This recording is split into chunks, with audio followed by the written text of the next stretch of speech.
Selamat sahabat anak-anak, bertemu kembali dengan Ibu Isti Hindartanti.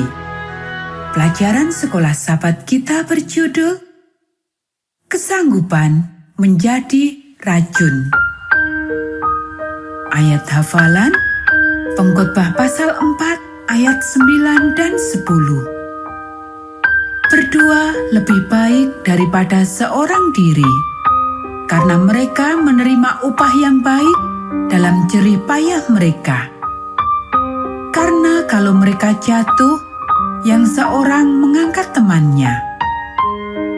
Tetapi, wahai orang yang jatuh, yang tidak mempunyai orang lain untuk mengangkatnya.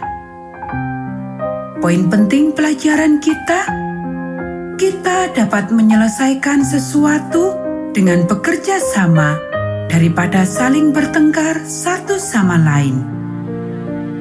Ketika keluargamu sedang duduk mengelilingi meja makan pada suatu petang, dan kelihatannya semua orang berbicara satu sama lainnya, dan engkau ingin mengatakan sesuatu, apakah yang engkau lakukan? Jika engkau berpikir bahwa engkau memiliki sesuatu yang benar-benar penting untuk disampaikan, apakah engkau akan memukul meja? Berikut ini adalah sebuah cerita tentang seorang muda yang selama 2 tahun telah berusaha untuk mendapatkan perhatian dari ayahnya. Ladang gandum Yoab berada di sebelah punyaku, kata Absalom kepada pelayan-pelayannya. Bakarlah itu. Absalom telah menunggu selama 2 tahun untuk dapat berbicara dengan ayahnya, Raja Daud, dan ia tidak pernah dipanggil. Ia tahu bahwa ayahnya tidak merasa senang kepadanya sejak ia membunuh Amnon, salah seorang anak Daud yang lain. Absalom telah melarikan diri selama beberapa saat, tetapi sekarang ia kembali ke Yerusalem atas izin raja. Tetapi itu tidak sama seperti sebelumnya. Ia tetap saja tidak diizinkan untuk tinggal di dalam istana dengan semua hak istimewa sebagai seorang pangeran yang dulu pernah dinikmatinya. Jadi ia memanggil Yoab, seorang tangan kanan Daud. Tetapi Yoab tidak memedulikannya dan tidak datang ketika Absalom memanggilnya, meskipun ia telah berkali-kali dipanggil.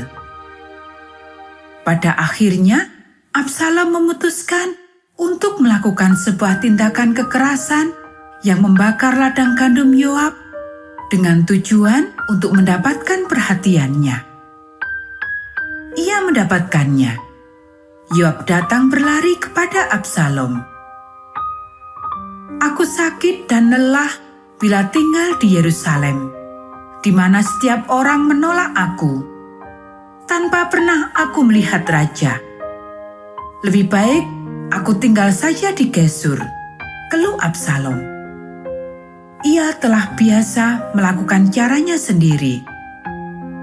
Setelah semua kejadian itu, ia tetap saja seorang pangeran, seorang yang sangat tampan pada saat itu.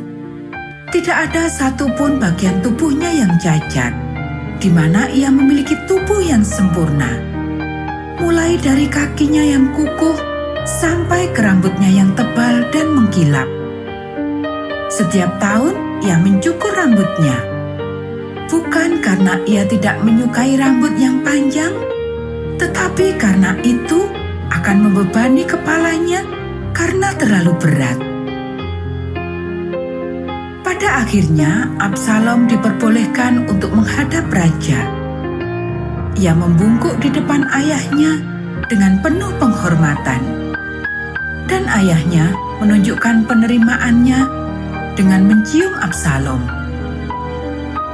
Kelihatannya hal itu berarti bahwa segala sesuatu telah menjadi lebih baik dalam hubungan mereka.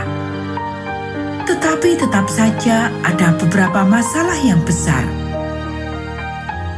Kamu lihat, Di dalam hati Absalom yang paling dalam telah berakar rasa sakit hati. Dia merasa bahwa dia tidak pernah mendapatkan perhatian yang layak dia terima. Dan sekarang dia memutuskan untuk mendapatkannya dengan caranya sendiri. Dia merekrut 50 kereta tempur beserta dengan kuda dan penunggangnya untuk berada di depannya ketika dia berkuda menuju Yerusalem. Dia juga mulai berdiri di pintu gerbang di mana orang berkumpul dari berbagai wilayah kerajaan untuk menyelesaikan masalah hukum mereka terhadap kerajaan. "Dari mana engkau berasal?" tanya Absalom dengan nada bersahabat. Ketika mereka menyampaikan permasalahan mereka kepada Absalom, ia memulai kata-kata kampanyenya.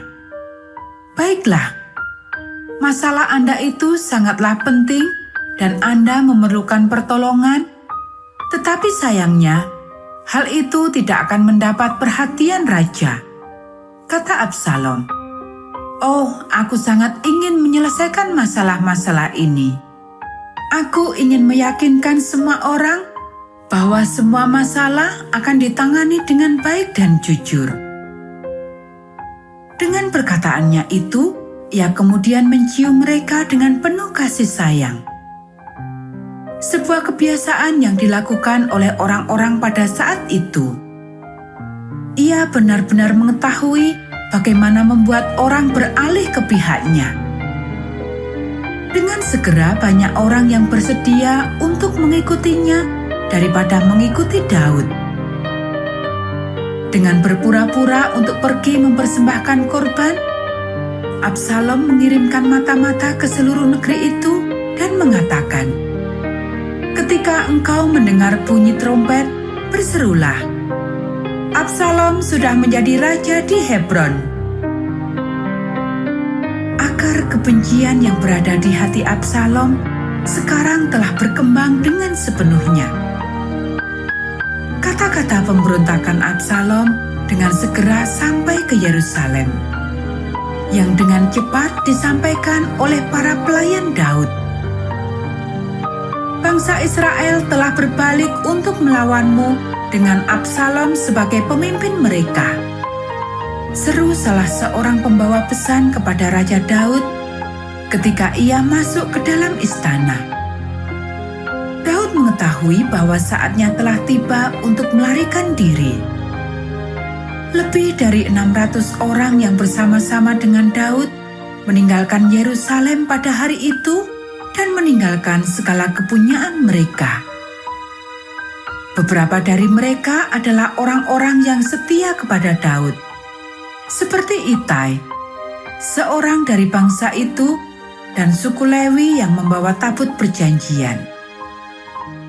Beberapa dari mereka juga adalah pemberontak, seperti Ahitofel, penasihat Daud, yang bergabung dengan tentara Absalom. Mereka semua bingung ketika melarikan diri untuk menyeberangi sungai Kidron untuk bersembunyi di hutan belantara. Daud memikirkan bahwa tidak ada salahnya jika tabut perjanjian itu tidak bersama-sama dengan mereka, sehingga ia mengirim kembali tabut itu ke Yerusalem bersama dengan Imam Sadok dan anaknya. "Kirimlah berita kepadaku sehingga aku akan mengetahui apa yang terjadi di sana," pesan Daud. Jadi Imam Sadok dan anaknya kembali membawa tabut perjanjian itu ke Yerusalem dan tinggal di sana, siap untuk memberikan pesan kepada raja ketika dibutuhkan. Belakangan, salah satu dari pesan-pesannya itu telah menyelamatkan kehidupan Daud. Tetapi itu adalah cerita yang lain.